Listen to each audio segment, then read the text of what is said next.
So previously we had seen how we can create a Pi NAS using a Raspberry Pi 5 and an external drive. Today we will be making use of this hat from Radxa that supports connecting 5 drives to a Raspberry Pi 5. So with this, let's get started. So we have all the components that we need. We have, first of all, is the Raspberry Pi 5. Now this is the 4 GB RAM version. Then we have the hat here. So this is the Penta Sata Hat, and this supports 4 SSD drives on this, as well as it supports one more drive via this connector here. So let's look at the other components. Along with this, I have this 4 1 TB drives, and these are from Crucial. So I have bought 4 of these here. So we have like in total 4 TB here. Along with this, we have this active cooler, and then we have this connector cables with us. Now using this connector cables, we will be connecting this board to this Raspberry Pi 5. So before that, let's actually open this board. So now you get all the components in this neat case here, and inside this, first of all, you have this connector cables. I bought extra one of these here just for backup sake, and I have these 2 connector cables in the box. Now this is the connector cable that I was talking about, with which you can connect the 5th drive to the board. Along with this, we have these nuts and bolts here. So using these studs, we can mount this on the Raspberry Pi 5. And then finally, we have the board here. Along with the board, you have these support panels. So using these support panels, you can have the drives in a steady position. Let's look at the board itself. So this is how the board looks like. It has 4 slots for 4 drives here, as well as it has this extra port through which you can connect a 5th drive. Now to power this board, you can power it using this 12-volt DC adapter pin, as well as you can power it via the Molex connector using this. Now along with this, let's look at the other things. So here we have another 10-pin connector. Now using this, you can connect another OLE board, which is a board with fan and an OLE display. Let's look at the board underneath here. So here we have is a connector for the fan, and here we have the connector to connect this board to the Raspberry Pi. So now let's look at how we can connect this board first of all. So we have the brand new Raspberry Pi 5, which is the 4 GB variant right now. So let me take this board out now. So we have the Raspberry Pi 5 here now. Let's connect the active cooler to it. So right now I have connected the active cooler to the Raspberry Pi 5.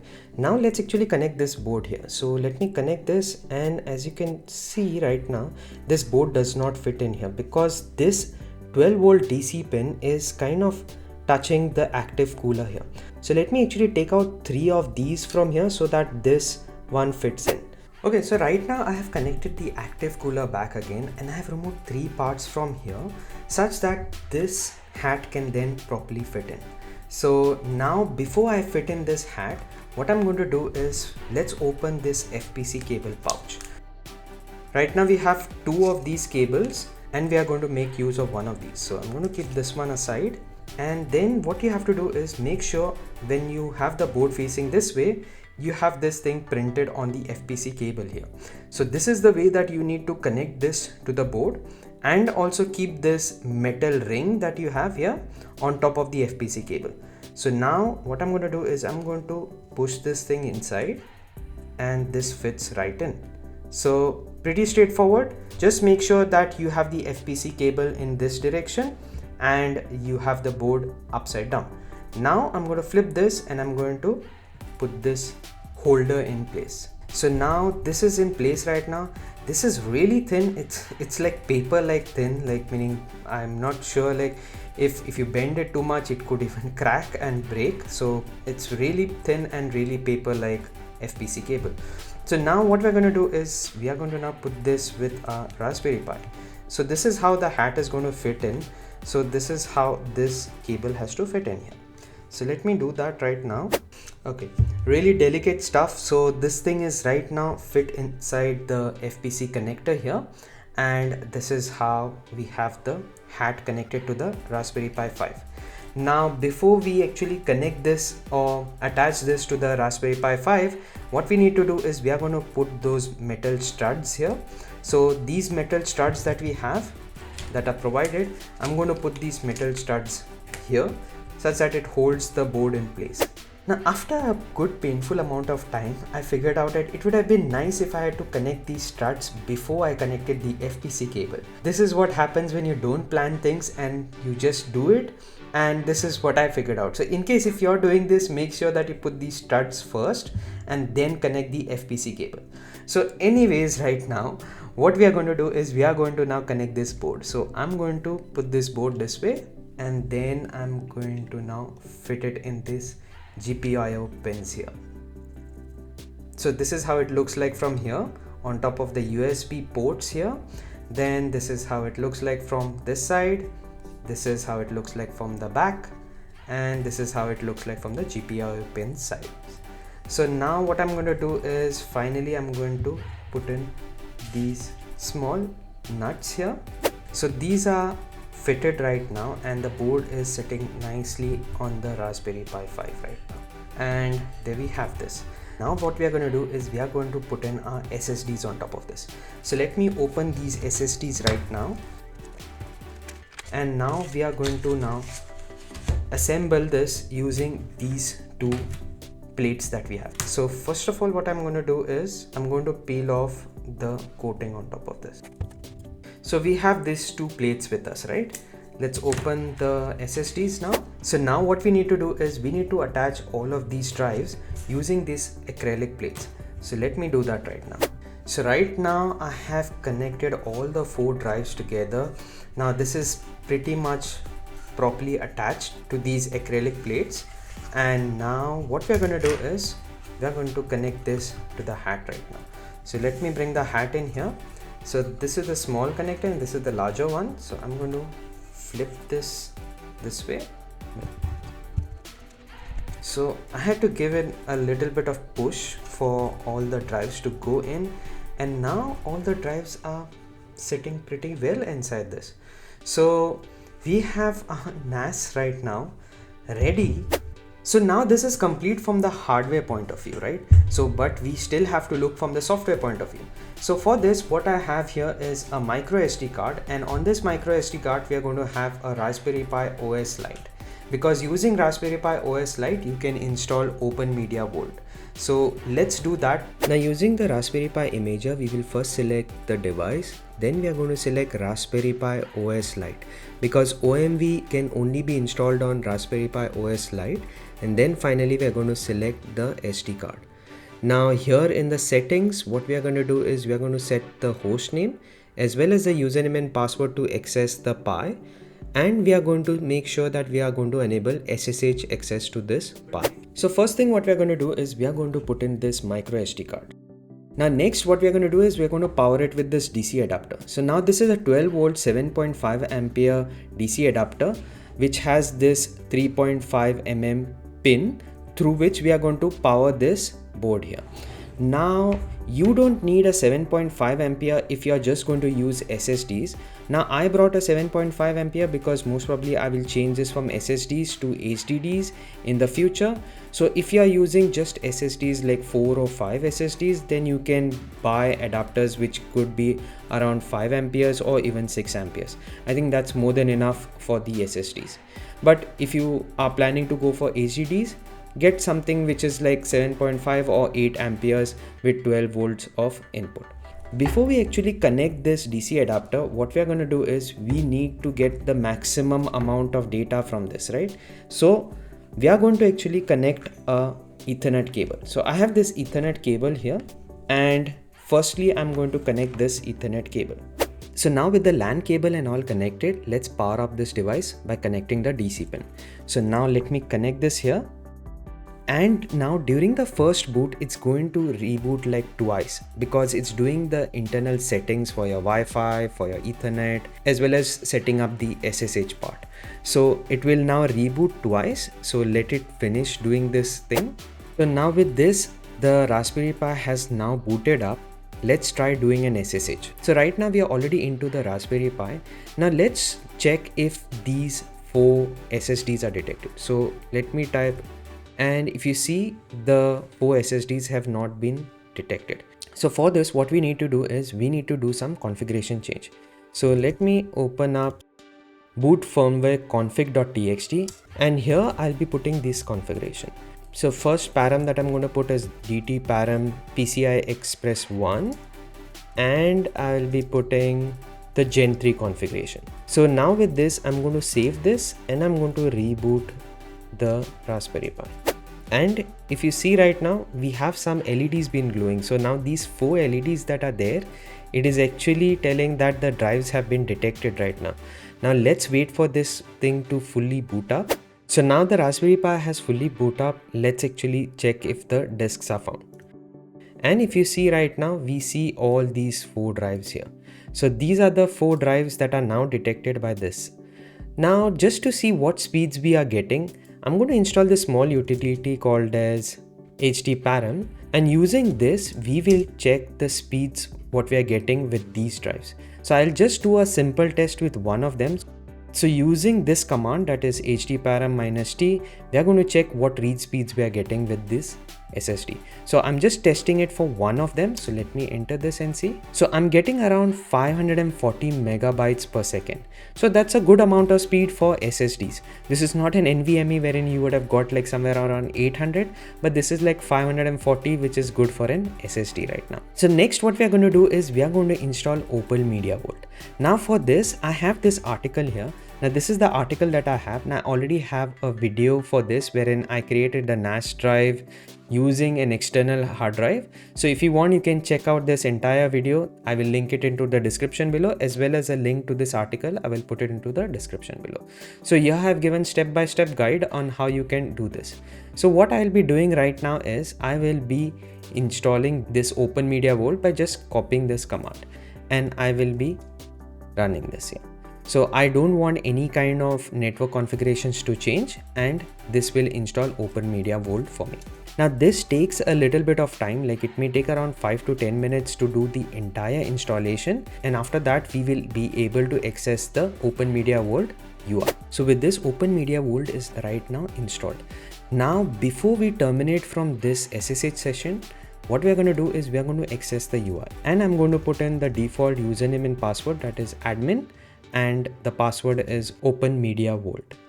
So let me enter this, and there we have it. We have Open Media Vault set up with us. So now what we're going to do is we are going to see if our disks are detected here. So let's go to the storage section here, and I'm going to click on disks, and if you see, all the 4 drives are detected. Next, I go ahead and set up RAID 5 using the multiple device plugin. Now I could have included that in this video, but the video length would become really long. So I'll be publishing that video separately later on this week. So make sure to hit that subscribe button to see the full video once it is out.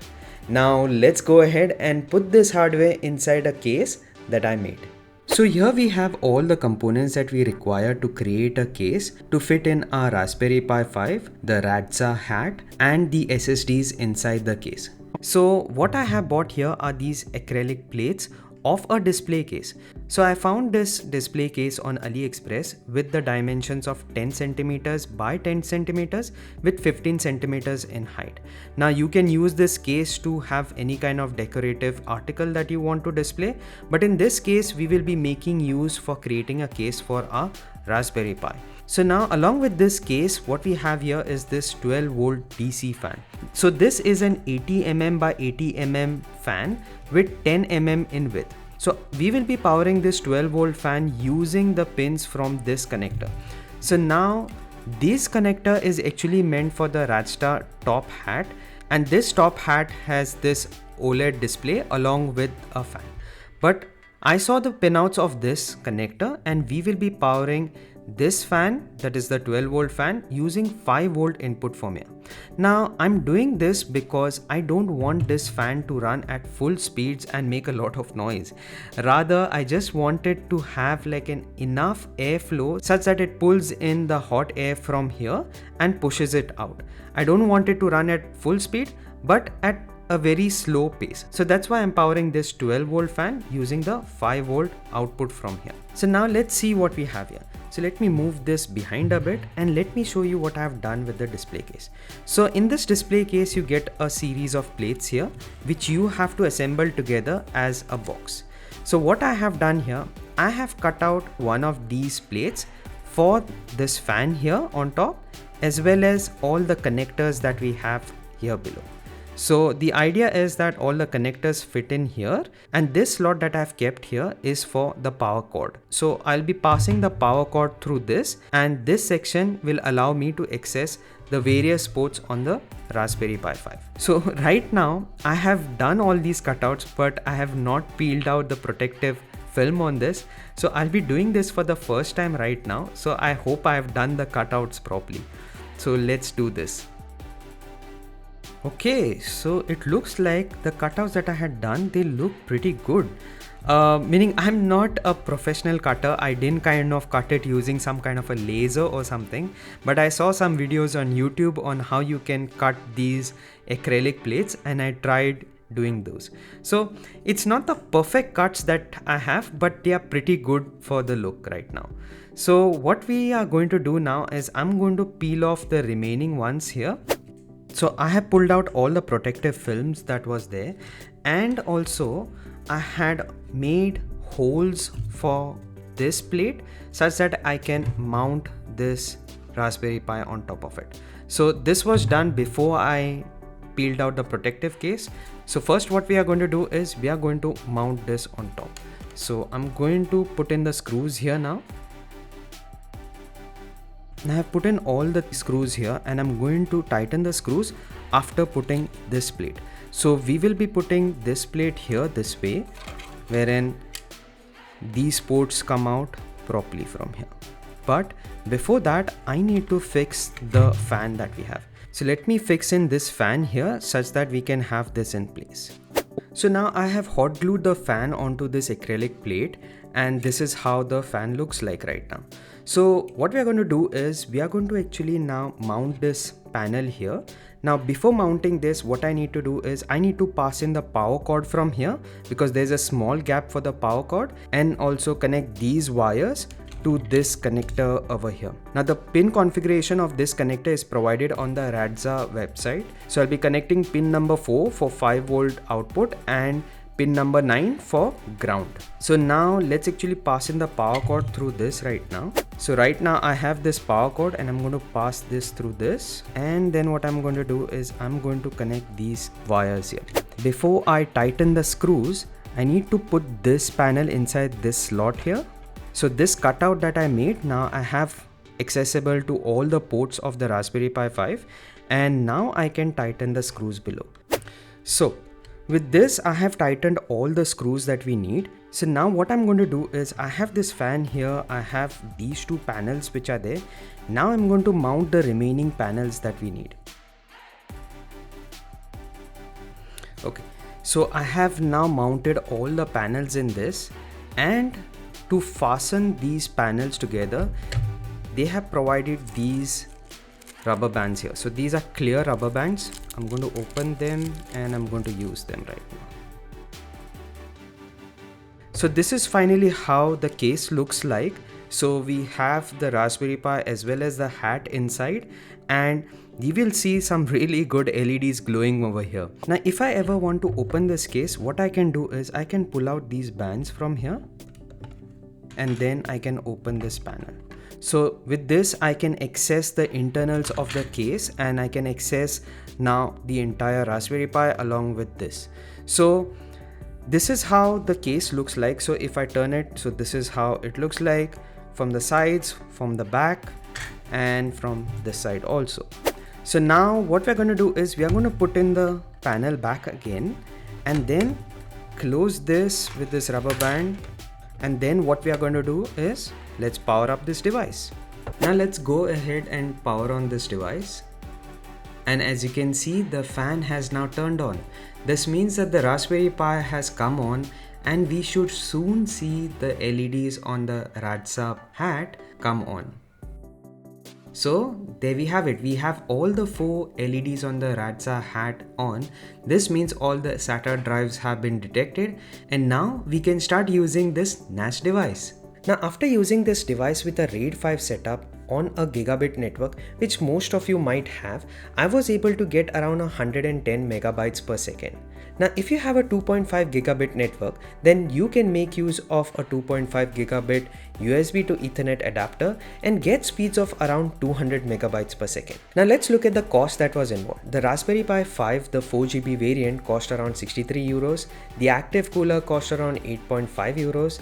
Then the Radxa hat including shipping cost around 55 euros. The micro SD card cost around 10 euros. The power adapter cost around 20 euros. And the case itself cost around 8 euros. So this brought the total cost to around 165 euros for the entire NAS solution. Now let's go ahead and compare this with an off-the-shelf solution like from Synology NAS. Now the basic 2-bay version would cost around 215 euros, and even after this you just get 1 GB of RAM, 1.7 GHz quad-core processor, and it would only support up to 2 drives. Now in our case we have like 2.5 GHz quad core with 4 GB of RAM, and we can support up to 5 drive, obviously with 5th drive connected via the eSATA cable. Now in terms of cost and specs, we have a significant difference here. Now let's look at some of the downsides that are involved here. Now using OMV, since it's an open source version, you will have to take care about the updates, and doing all this configuration may not be beginner friendly. Now the other disadvantage, at least for me, was that when I turned off the Raspberry Pi 5, the lights on the hat remained on. Now this can be a little bit annoying that the NAS is off and the lights are still on. Now let's talk in terms of usage. Now I'm currently using this as my video editing NAS, wherein I'm editing videos off this NAS using a gigabit network. So I'm comfortably able to edit my videos on this, and I don't need like a 2.5 gigabit net. Next, this NAS itself looks really nice and it hardly makes any noise. So the fans are pretty quiet because I use a 12-volt fan on the 5-volt input, and it's really silent. Now in my next video, I'll be showing you how you can set up RAID 5 using multiple device plugin and ZFS. So make sure to hit that subscribe button to see the full video once it is out. Now I keep on making things smart at home, so if you want to support this channel, you can buy me a coffee or you can support me via Patreon with the links in the description below. Now you can also join this channel as a member, or you can give me one of those super thanks. Now if you like this video, make sure to hit that like button as well as hit that subscribe button for more such videos to come. Till then, take care, and I will see you in my next one.